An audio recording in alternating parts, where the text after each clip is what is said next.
Bawat barangay nga daw ay talaga namang may pambato at talaga namang magagaling magluto. Ay sino gang magagaling magluto sa inyong barangay? Sino rin nga po palang pambato nyo sa garning pagsasaing ay talaga namang may talent yan at yung ganamang pag nagtutong, naku po, ay hindi makakain yan. Umpisahan na nga po pala natin tulungan. Ay siya tara din eh, kakain na madami. Buhay na naman sila, Pujoy! Ari nga po palang tulungan na aray ay dini nga po pala kina paring Lester at saka kay Maring Heidi. Pagsabay-sabay na rin nga po pala natin ang ating okasyon. Birthday nga po pala ng aking inaanak na si Kyrene. At saka nga po pala binyagan na rin. At syempre, birthday nga po pala ni Ate Banji. Ate Banji, happy birthday nga po pala sa inyo. Ako nga po pala nagpunta din sa may likod at na-late nga po pala si Kulapo J. Pasensya na ho kayo. Pagdating ko nga po pala din aray, pagtitimplahan na nga po pala yung ating mga karne. At saka swerte-swertihin pa nga ho, aba nga naman si Elapo G.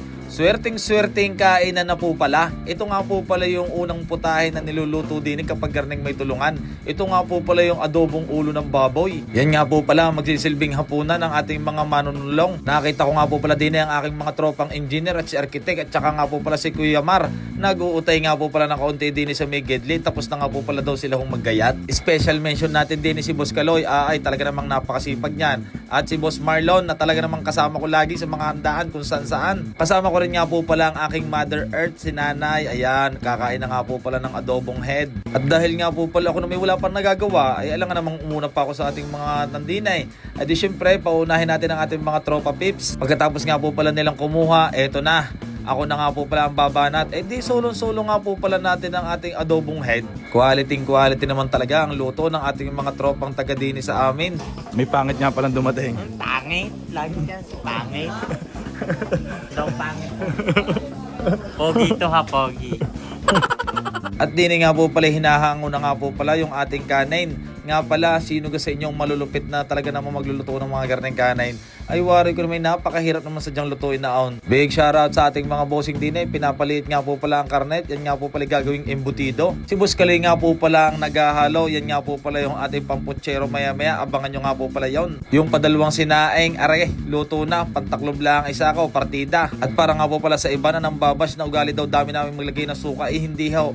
Pangkainaman nga lang po pala yan. Bigla nga po palang nangamoy yung Shanghai sa may harapan. E di ang ginawa ko nga pala, ako nga po pala nag-ipis-ipis na papunta doon at ayun, nakatikim ng sobrang init na Shanghai. At kung kayo nga po pala nangangailangan ng catering para sa inyong mga birthday, nandyan nga po pala ang This is Catering. I-PM nyo nga lang po pala ako. Naggisa na nga po pala ng bawang sibuyas at eto na, inalalagay na po ang ating karne. Yung unang putahe nga po pala natin yan, minudo nga po pala yan mga bossing. Bali 2 tulyasing minudo nga po pala ang ating gagawin ngayon. Dini nga po pala sa amin, ang uso nga po pala ay embutido. Sa ibang lugar nakikita ko nakaparing kapinsan, murkon nga po pala yung kanilang tawag. Ay baka kayo nagkakamali, kayo bahala na kayo. Yan nga po pala yung padalwa nating minudo, ay talaga namang ugaling daming laman ng karning iyon. Si Boss Marlon nga po pala ang nakatoka sa paglalagay ng ating pang embutido. Doon nga po pala sa ating foil. Marami-rami din nga po palang kaldereta. Aray, tingnan nyo naman. Yung paglalagay pa lang na yan, ay kita mo naman ay talaga namang parang aawas ay at yun na nga, tumapon na. Pinapalambot nga lang po pala natin ng kaunti at syempre aalagaan natin sa halo yan. Medyo malambot-lambot na nga ho ay nilagyan na ng mga Del Monte ketchup, Del Monte sauce at kung ano-ano pa, hindi ko na alam kung ano ibang tawag. Yan naman nga po palang ginagawa ni Boss Marvin.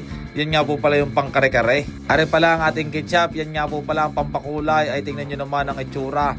Talaga namang namumula na. Balot-balot na rin nga po pala yung ating carrots at saka patatas. Yan ay para sa menudo, kaldereta at iba pa. Hahaluin, sabay lalagyan rin nga po pala ng rino. Pagkatapos nga po pala nyan, ay di kukurit ka nga po pala ng isa, titikman mo ng kaunti at kung pwede na, ay tingnan nyo naman ang magiging itsura nyan, ay talaga namang lagi tika na. Pagkatapos ikumuha nga po pala na tabaw na galing sa CR, ay naku po, hindi po galing sa CR yan. Bagong bili ho yan. Sino ka naman hunlo kung gagamit ng galing sa CR? Ay ewan ko sa inyo.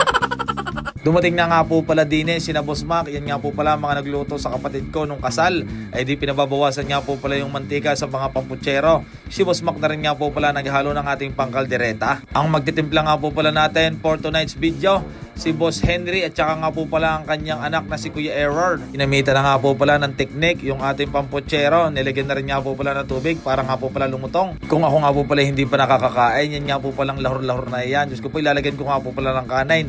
At yun ang aking dadalihin. So dyan namang masarap po ay. Shout out din nga po pala kay Boss Buboy na talaga namang napakasipag maghalo simula umpisa hanggang sa pahuli. Konting minuto na lang makakaraos din tayo. Dumako naman po tayo sa ating pamputsero. Nilalagyan na rin nga po pala ng cheese. At yan na nga po pala ang itsura ng ating kaldereta. Maya-maya ng konti. Aba, pwede na yan. Makalipas ang mga ilang oras, heto na yung ginagawa ni Boss Marlon. Ubos na yung ating pang-embutido. Maya-maya ng kaunti, pwede na nga po pala nating isa lang yan. Ay, nagpahabol pa nga po pala dyan ng hotdog. Nilagyan na rin nga po pala ni Boss Marvin ng piniritong saging. Uy, mas masarap yan. At kung sakaling kakunti ang inyong taba, abi pwede nyo lagyan nga pala ng karning ninitnet. Sabay ilalagay nyo nga po pala yung mga malulutong na pamputsero. Hahaluin ninyo, tapos ilalagay nyo na rin nga po pala ang gulay. At yan nyo naman nga po pala iluto na. Yan ang magiging final touch. Tapos inilagyan pa nga po pala ng huli pang mga pang malulutong. At yan na po magiging itsura. Napakasarap na putsero. Sabay tatabuin na rin nga po pala ulit at ilalagay na rin nga po pala yan sa plastic. Huwag ko kayong mag-alala, napakalinis po niyan. Doon sa mga last reels na in-upload ko, Diyos ko po, kabot-abot ang bash na inabot natin at yung ganaman sa plastic daw natin nilalagay. Ano ganaman yung mga tao yan?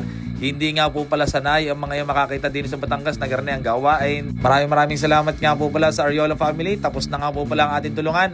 Abangan nyo nga po pala bukas ang upload ko.